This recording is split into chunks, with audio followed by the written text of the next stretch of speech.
Assalamualaikum warahmatullahi wabarakatuh. Perkenalkan, nama saya Tommy Kurniawan, NIM 03, Prodi Teknik Mesin Universitas Haji Masyari Tebuireng, Jombang. Pertama-tama yang saya hormati Bapak Ali Hasbi Ramadhani SPD MPD selaku dosen penampung teknologi pengecoran. Di sini saya akan menjelaskan materi saya tentang cell mold casting. Materi ini tentang teknik pengecoran yang menggunakan metode cetakan kulit. Pengecoran sendiri merupakan logam cair yang dituangkan dan mengalir ke dalam cetakan karena pengaruh gaya berat logam cair. Terkadang tekanan juga diperlukan selama atau sesudah penuangan terjadi, sehingga akan memadat mengikuti bentuk ruang cetakan tersebut. Dan menurut John Campbell 1991, ketahanan panas dipengaruhi oleh 1. Cairan logam, 2. Pembentukan logam, 3. Logam permukaan dan cetakan, keempat adalah cetakan.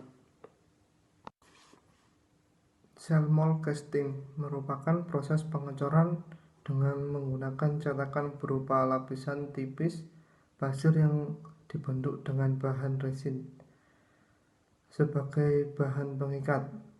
Untuk proses ini akurasinya lebih baik, tingkat produktivitas lebih tinggi, dan kebutuhan tenaga kerja lebih rendah. Tetapi proses ini hanya untuk komponen kecil dan medium yang membutuhkan presisi tinggi. Bahan-bahan yang biasa digunakan pada cell molding: yang pertama adalah besi cor, kedua baja karbon, yang ketiga baja paduan, yang keempat stainless steel, yang kelima panduan aluminium dan tembaga. Analisa cell molding dengan pengecoran pasir. Yang pertama, pengecoran pasir. Cell molding merupakan pengecoran logam yang sama dengan pengecoran pasir, karena dengan cara logam yang dituangkan pada cetakan sekali pakai. Berikutnya, namun pada hasil mold cetakannya berupa dinding atau tempurung tipis yang dibuat dari campuran pasir dengan pengikat resin. Selanjutnya, untuk pola dapat dibentuk dengan yang diinginkan. Dapat digunakan untuk beberapa kali pengecoran. Pada cell molding ada pembuatan mold dan kulit cetakan.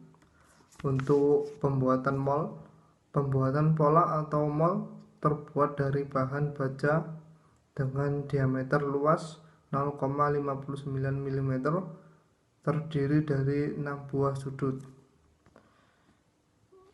Yang berikutnya, pembuatan kulit cetakan dengan bahan pasir, resin fenol, dan katalis sebagai pengering kulit cetakan. Perakitan cetakan. 1. Logam atau pola dipanaskan dan diletakkan di atas kotak yang telah terisi pasir dan campuran resin termoset. Yang kedua, kotak dibalik sehingga campuran pasir dan resin jatuh ke atas pola yang masih panas sehingga membentuk cetakan kulit. Yang ketiga, kotak dibalikkan ke posisi semula sehingga kelebihan pasir kembali jatuh ke dalam kotak. Yang keempat, kulit pasir dipanaskan dengan oven selama beberapa menit agar seluruh kulit mengering. Yang kelima, setelah itu cetakan kulit dilepaskan dari polanya. Yang keenam, lakukan hal serupa lagi agar mendapatkan 2 cetakan kulit. Yang ketujuh, setelah mendapatkan 2 cetakan kulit, maka akan dilakukan perakitan. Setelah selesai dirakit, maka akan dilakukan penuangan. Itu di samping ada gambarnya. Yang berikutnya adalah cetakan yang digunakan. Ada dua jenis. Pada cetakan pertama digunakan untuk pembuatan sampel pengujian mekanik, dan yang kedua cetakan berupa pola terbuat dari logam yang digunakan untuk membuat cetakan sel molding. Di bawah itu ada gambar cetakan uji sampel dan cetakan pola. Yang berikutnya adalah keunggulan dan kelemahan sel mold casting. Untuk keunggulan, yang pertama memberikan reproduksi yang baik untuk rangkaian reproduksi. Yang kedua, proses ini menghasilkan cetakan yang mengurangi ketebalan dan lubang inti. Yang ketiga, pemakaian pasir menjadi berkurang. Yang keempat, permeabilitas pasir menjadi besar untuk mengeluarkan gas dalam cetakan dengan cepat pada waktu penuangan. Untuk kelemahan sendiri, yang pertama, produksi yang mahal karena berhubungan dengan penggunaan resin yang banyak. Yang kedua, perbandingan biaya antara pasir cetak dengan pelapisan pasir. Contoh di bawah merupakan impler hasil pengembangan dengan metode sel molding.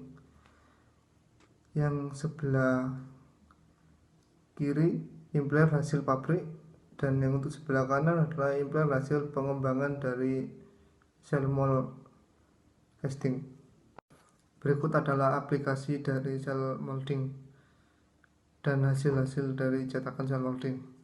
Yang pertama adalah roda gigi, yang kedua katup, yang ketiga bushing, yang keempat camshaft. Terima kasih. Itu saja yang bisa saya sampaikan, kurang lebihnya mohon maaf. Saya akhiri, sekian. Wassalamualaikum warahmatullahi wabarakatuh.